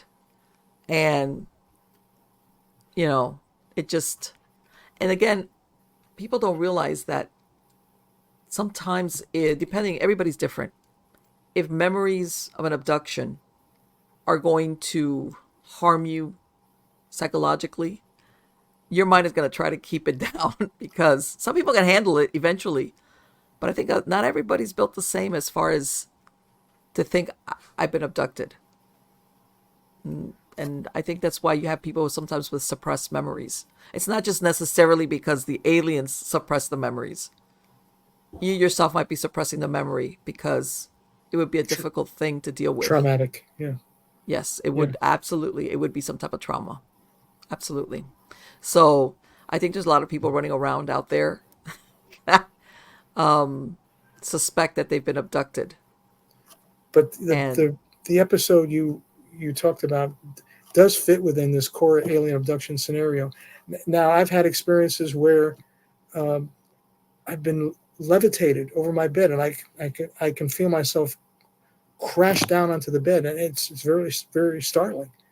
that's what And woke you up? Is that the feeling you yeah, bouncing? yeah, exactly. And so is that the end of an alien abduction where I'm now first I was levitated into Right. a hovering UFO over my house, and now I'm being Yes. returned to the bed? Or is it something else? Is it astral projection? Does it have nothing to Yeah. do with an alien civilization, but has everything to do with the characteristics and nature of the human consciousness and soul? It's very difficult to associate these paranormal, or disassociate or connect these paranormal experiences to, alien Yes. encounters. So I don't know Right. Right. how Like to do like how that. much is because everybody thinks, man, it's my imagination working overtime, or yeah. I think we always try to logic our way out of situations like that as much as possible. Hmm. And in a way, it's a good thing that we do that. But then there comes a point where you go, okay, I've gone through all the logical things, and that doesn't apply. So then that's when you're left with, okay, then I was taken, or something happened, or I'm having flashbacks of stuff that doesn't make sense. Because that sometimes is, when I was doing hypnosis, that's one of the things I found with the subconscious mind is that sometimes when you're recovering memory, it starts out as very weird dreams. Uh, Strangely enough, in color. In other words, that's why they're so memorable. That people, things, and it's almost like your subconscious sometimes is going to let the cat out of the bag as far as maybe something that you've kept a lid on. And I have regressed a couple of people, and they have found surprising things when they've got. And I want to say part of the time they kind of already suspected. How's that? They kind of suspected, and And we're but very I distrustful though of yeah, ourselves sometimes. yeah, true.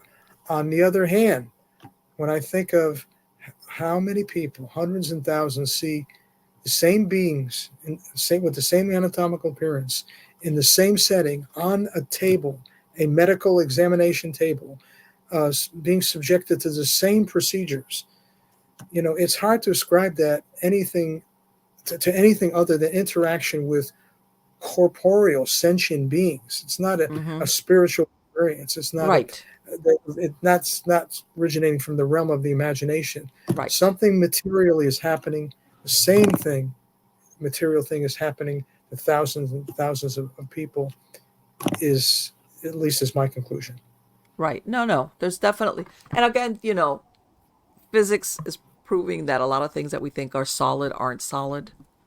As far as who knows, like you said, maybe they are able to manipulate certain.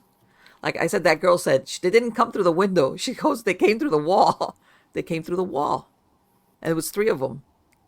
So it wasn't like, oh, they came through the window. I saw them through the window, or they opened the window, or they came through the door. They came through the wall. So again, it's one of those things like, and sometimes, hopefully, we'll eventually get the answer one way or the other. I mean, But we don't we have deserve it. the understanding of particle physics to be even to theorize how that's done. Right. No, no, no, Let exactly. alone Just because we don't reproduce know it. how to do it, Yeah, though, doesn't mean they don't know right, how to do it. right, true. But Yeah. that's a good point. But it doesn't mean I doubt that happens. But in terms of us trying to reverse engineer that's really way out there. Do you think that that's That ever possible, that that makes we don't know gravity what drive we're looks. doing when we reverse engineer something? Sometimes Yeah, I mean, I'm it worried makes about the that. it's some of the theoretical physics has caught up to what we've been observing for 50, 60 years in terms of the propulsion systems and how the UFOs can travel, have this unbelievable maneuverability, stop on a dime, turn right, you know, uh, increase altitude from 2,000 feet to 80,000 feet within a second or two, travel instantaneously.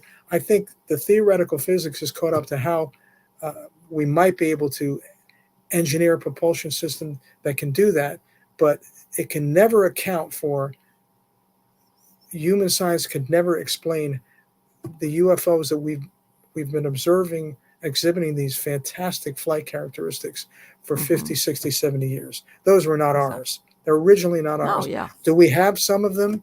Do we have one or two? Have today? Possibly, but Yes. that did not come No, from no, no, our no. species Mm-mm, mm-mm. No, originally. I agree. I agree with you.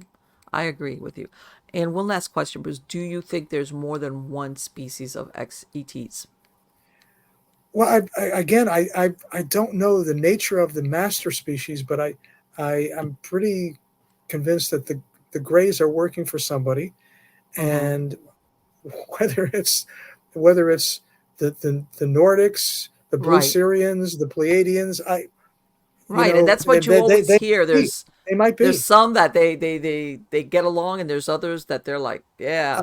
I, I mean, I feel kind of slighted. I my experience is only with the lowest order, in my opinion, who may be, much less advanced than some of the other species that other abductees in the past, I would say, generation have been reporting interactions with more frequently than 30, 40, 50 years ago, when 90% of contactees were talking only about the Greys. So what do you think the ETs think about AI? Our our produced AI, as far as, how are they going to handle it? I mean, Yeah, that's a very good question, and you know I I wonder if they're instrumental in our development of AI. well, Elon that's Musk not is that always that's crossed my Elon mind. Musk says he's an alien. Well, oh, maybe, who knows? So But sometimes I think of it and I'm thinking, I wonder if, this got away from them as far as us developing AI at the rate we're going. And it's like, I don't know, somehow I think the development of AI might be at cross purposes with what they want us for. Kind of. I don't know. That's the feeling I get. Unless they're trying to do a eventually down the line. You remember the $6 million man, mhm. where you're basically like a cyborg kind of thing. Like if you're hurt or something, or we want to enhance you, we're gonna like do this to you and do that to you. I don't know. Well, since you bring it up, if there is a way we need to compete technologically with a potentially hostile alien species, Mm-hmm. it's going to be through AI, because when we surpass artificial general intelligence, which is, where the AI's intelligence is roughly equivalent to human intelligence, and go way beyond that, which Right. we will do, you know, that may be the best way to protect ourselves, assuming we can maintain control over the AI that we create. Ah, That's a there. big assumption, because that may Yes. become the alien species, not biological, but that may become the rival uh, counterforce to human beings if we lose control of it. But I think that's the best way we have of competing with the other civilizations out there, and it's moving faster than I think anyone would have imagined Oh no, I can 30, tell 40 years you. ago. Oh, absolutely. Absolutely. Absolutely. Um, but the only problem I have is that there's too much of an effort to humanize AI, to make it sentient. And for example, I don't know if they have it in the BJ's that market, that huge warehouse type of. Now in my area, they have one that's called, and it whistles, and it's a rolling robot. Supposedly, what it does is, and I don't know how it does it, is it does inventory. It goes along, and you hear it whistling, woohoo. But then what they did was they put an LED screen here with eyes to make it blink. And of course, it's got this sweet little whistle. And I'm looking at this thing and I'm thinking, they're trying so hard to make it humanized, to what appeals to us as humans that we have hardwired in our brain. Because if you want, I can see where you're saying, okay, we're going to develop a robot to help us take inventory. Great. Why do you have to make it whistle this little song and blink? It's like, oh, all right.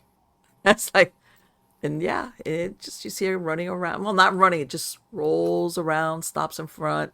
I don't know how it takes inventory. I still haven't figured out how it would do it. Then rolls along, and you hear it whistling all over the store.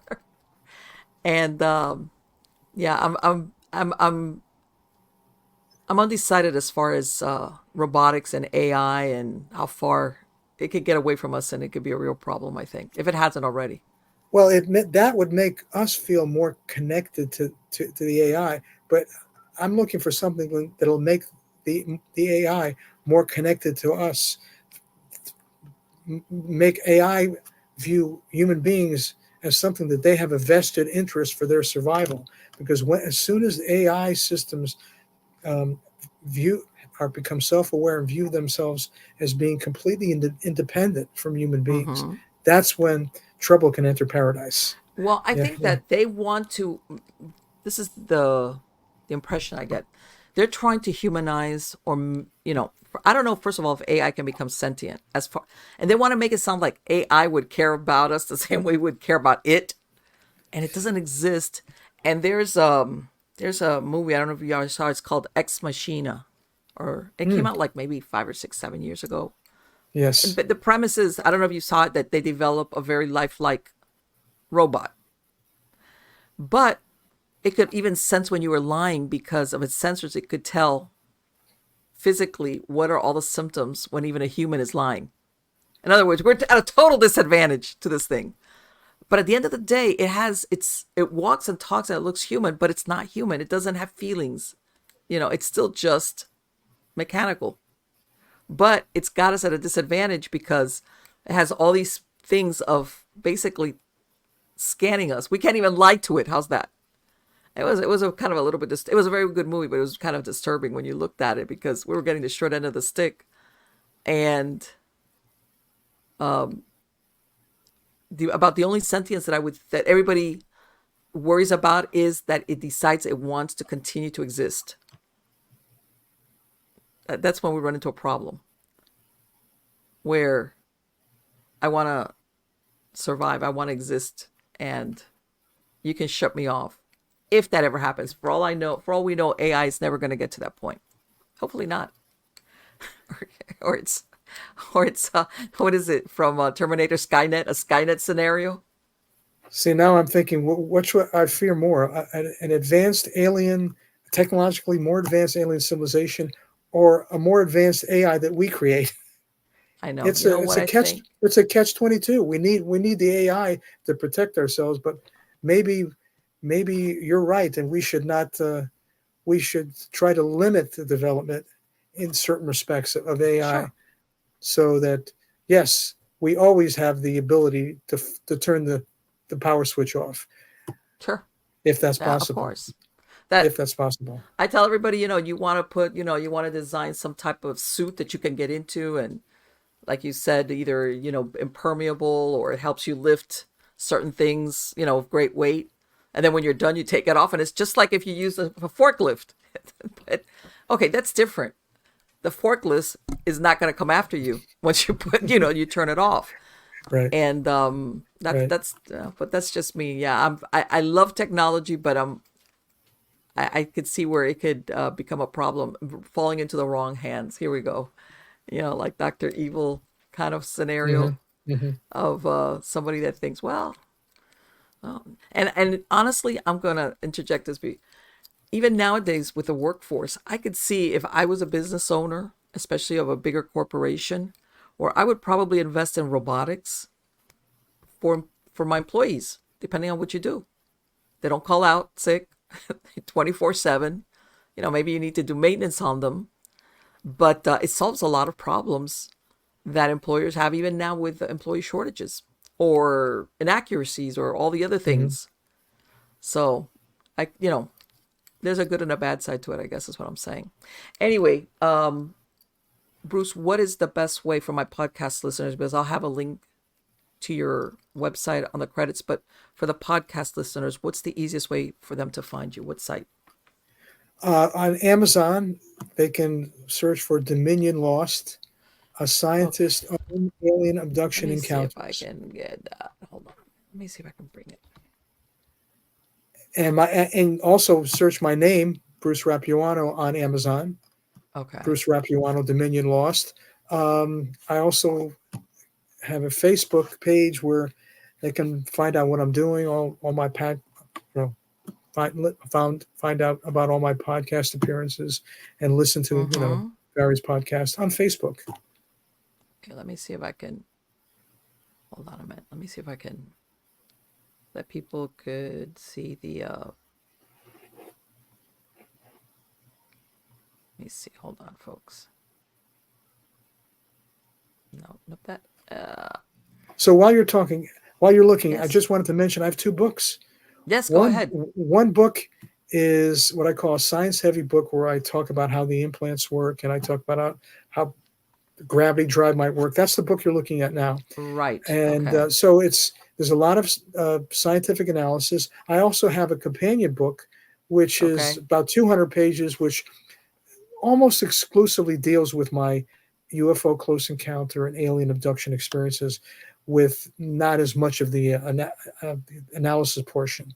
Now, people that read the shorter book that deals mostly with my experiences, or almost exclusively with my experiences, may find they might be interested in some type of analysis, and they can either Okay. get an audio book, or an ebook, that for the science heavy version, Okay. at a later time. But you've got everything What's the there. title of the other book that you said This it's besides this? the book that deals with my experiences is the same title, Dominion Lost. Oh, it is the same title? Okay. Yes, a scientist's own alien abduction encounters. Okay. All right. And And so I'm just trying to have books that are able to cater to a variety of tastes, sure. and a variety of interests, I should say. Okay. All right. So you have it. You have the That's written the version yeah, and the audiobook. that's the short. Yeah, I also have ebook, audiobook, Mm-hmm. paper book, and hardcover version of each of the two books. Okay. So, All right. There we all go. right, great. Again, thank you, Bruce. Are you? By the way, are you working on another book soon, or?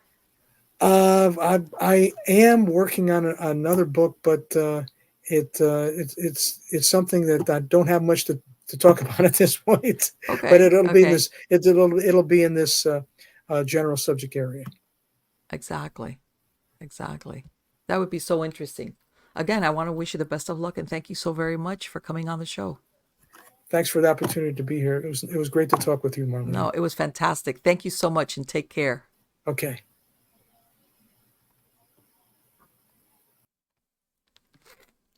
Wow. That was so interesting.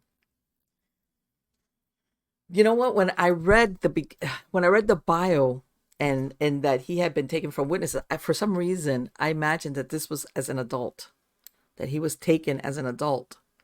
And I was thinking, oh my God, Marlene what was his name? The gentleman that the lumberjack he's so famous. Why am I drawing a blank? Um, that they did that Fire in the Sky, I think was the name of the movie that they did for his for his abduction. Oh, Marlene, shoot, that it was, as a matter of fact, they were even believing that his companions Oh, there we go. Travis Walton, Marlene. Here we go. Travis Walton. When I read that part of his bio with witnesses, I thought of the Travis Walton scenario where they were even looking at his companions as having done away with him because they couldn't find him. But I didn't realize it was a kid. He was a kid. It's very interesting where he's realizing he wasn't there for part of it because some of them saw something and then others didn't. That thing about his grandfather with that sinus infection that basically ends up killing him. That was like at 42 years old. That's, I mean, don't get me wrong. People die sometimes of unusual things and it has nothing to do with aliens or implants. But still, in and of itself, that's weird.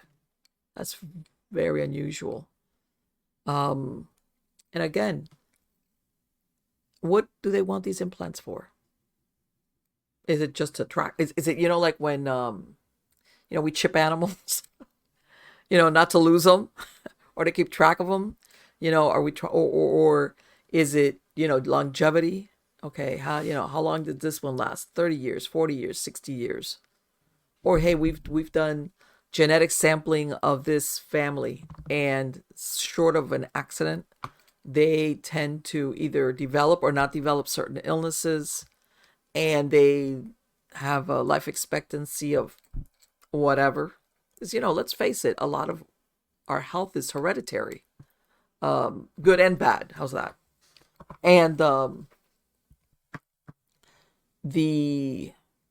and also, let's face it, we are the product of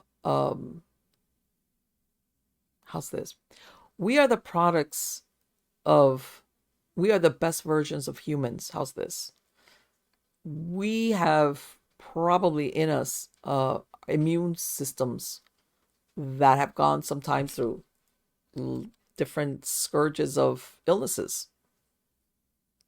And as a matter of fact, well, it kind of relates to that, but like when War of the Worlds at the end, what saves us is that, of course, we're immune to certain illnesses because we've developed an immunity to it. But that's passed on. You know how sometimes, not all the times, but you catch certain illnesses, let's say like measles, that's it. You're not going to catch it again.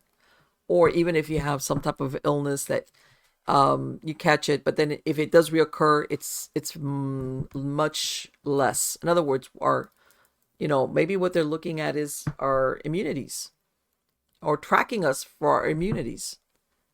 If you're trying to produce the best version of, how's this, a human, because let's look at it this way. They're not going to be looking at what we consider aesthetically beautiful. All right. I imagine that if they would be thinking, we want the best version genetically of humans, it might turn out that the person's real ugly, but genetically they're beautiful.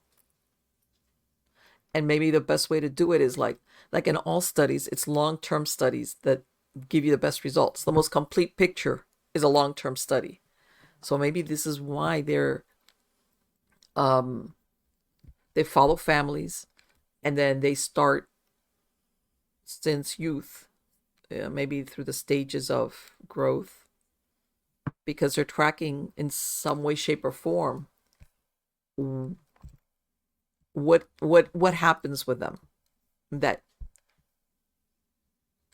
even though that thing in the nasal passage is close to the brain makes me think it's more than just a tracking thing. I mean, I could see where if it was in your arm or your leg or your ankle, maybe they're just tracking you in case, like how we tag animals in the wild. All we want to do is just, they take their information when they capture them, tag them, and let them go. And basically, they can find them, or if they turn up dead, or if, stuff like that. So maybe it's as simple as that, but I can't see it where they would put something up your nose. You know what that always reminds me of? What is that Schwarzenegger movie, Total Recall? Where he pulls that huge, is it Total Recall? I think it is. Where he pulls that big giant thing out of his nasal passage, and I'm looking at that, I was like, oh, that looks painful. But, again, what, and again, we always try to extrapolate the motivation for something based on our motives. On why would we as humans do whatever that is? What if we really have no clue what their motivation is or what they're looking for? We're just basing on what we think we would do as humans. Like I said, when we track animals, when we capture them and take their statistics, chip them. Uh, what if they're what's the word I'm looking for? Their agenda. How's that? Let's make it. It's something totally different. Yeah. What if let's go down the rabbit hole, shall we? Like he was talking about, if they're breeding us or using us or whatever, to take us to other planets to use as whatever, soldiers, workers, maybe to breed, whatever, repopulate planets. What do they need colonizers? Just like, when out west, we'll give you land if you go out west, because at the end of the day, you need somebody to colonize, whatever, let's say. And maybe they are studying depending on what is the need. What do you need? What do you need these group of people for? Do you need them for soldiers? Okay, well, we need to have a strain that we follow around that we know are good soldiers. Whether they know how to think strategically, certain physical attributes, predisposition. I'm going to go back to Hollywood, like, what's it? Yeah, it was one of the Star Wars where they go and they have these long, tall grays that produce basically a clone army based off of, who turns out to be the bounty hunter, that they're using him. But I'm not going down the cloning. What if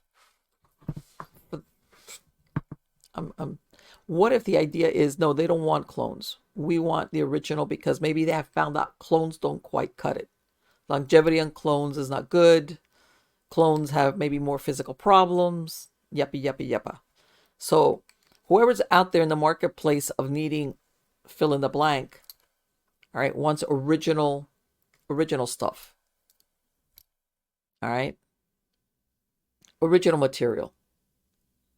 So they'll say to the would-be buyer, what do you need them for? Oh, farming. Oh, no, population. Okay, when you know what, let's find which is the most fertile of the families that we've been following around, or the strains that we got. We got a bunch of them running around. Yeah, those chips, the ones that we have found that multiply a lot.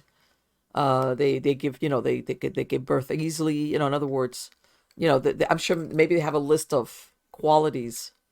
Oh, you want, and what else do you need? Oh, just, because you want to, like, maybe it's a planet that they've terraformed or just discovered, and it coincides with us. In other words, we can live there. Humans can live there. What do you need them for? Oh, you need them as basically colonizers to get things going. Okay, we'll get you what you need. Hardy peasant people, that kind of deal. Not a fragile that'll die. Or a soldier. You need a soldier. Or you need a worker. Oh, you need a worker, right? Okay. What do you think of as a worker? Or even a slave? Think about it. Slave, okay, well, then we got to look for one that's very strong physically, but docile in their personality. So look up on the map on the earth and find all the ones that are running around. All right. And this is basically how they always produce. I'm telling you, I'm going down the rabbit hole with a good product, because they have these long lines of, years of basically study of a certain, and I'm sure they take into consideration genetic material that's introduced, let's say by the other parent. All right. And they follow it along, and they know what is this type of human predisposed to. health wise, emotionally, mentally, things of that nature. And maybe maybe we're being used. How's this? What if? And I know I've heard. And by the way, I'm not saying clone. That's why I'm not. Um, and I've heard of abductees talking about where semen is taken from men and women.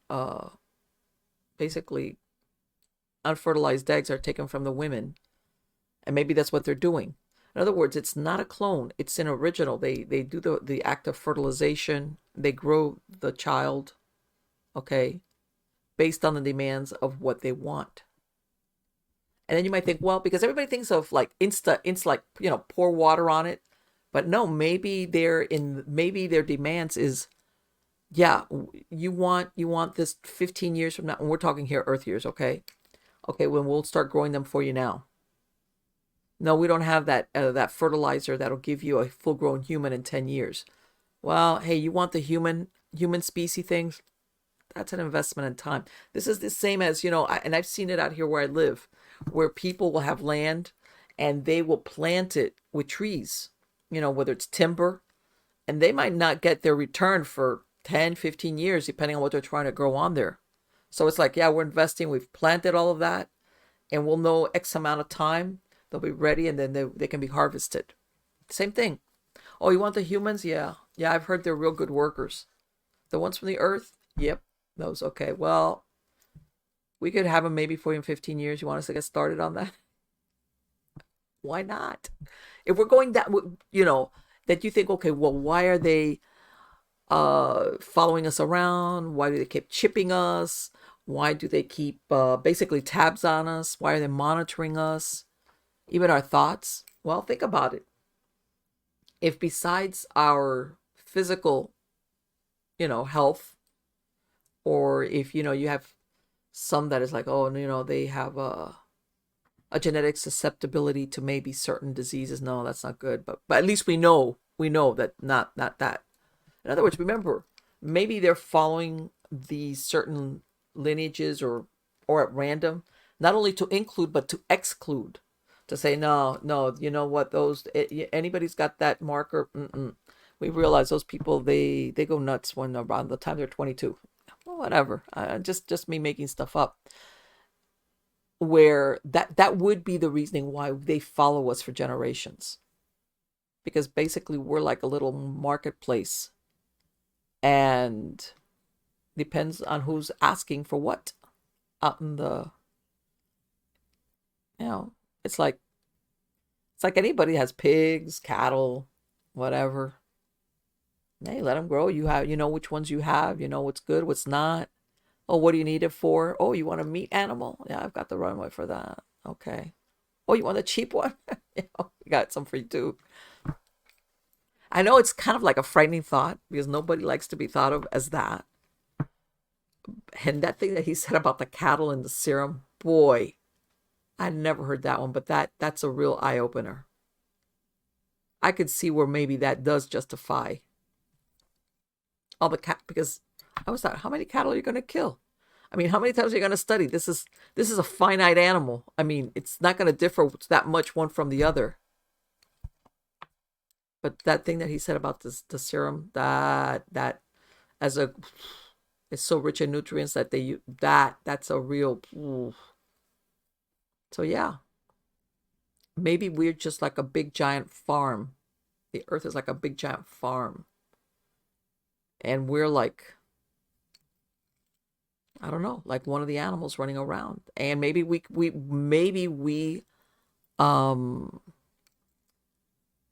demand top dollar, because let's face it, sometimes, maybe we're not stupid. We can be trained. We're intelligent enough. As a matter of fact, you always hear that we can learn, or our intelligence, like we kind of like hold back on our intelligence potential. We can be taught, we can learn.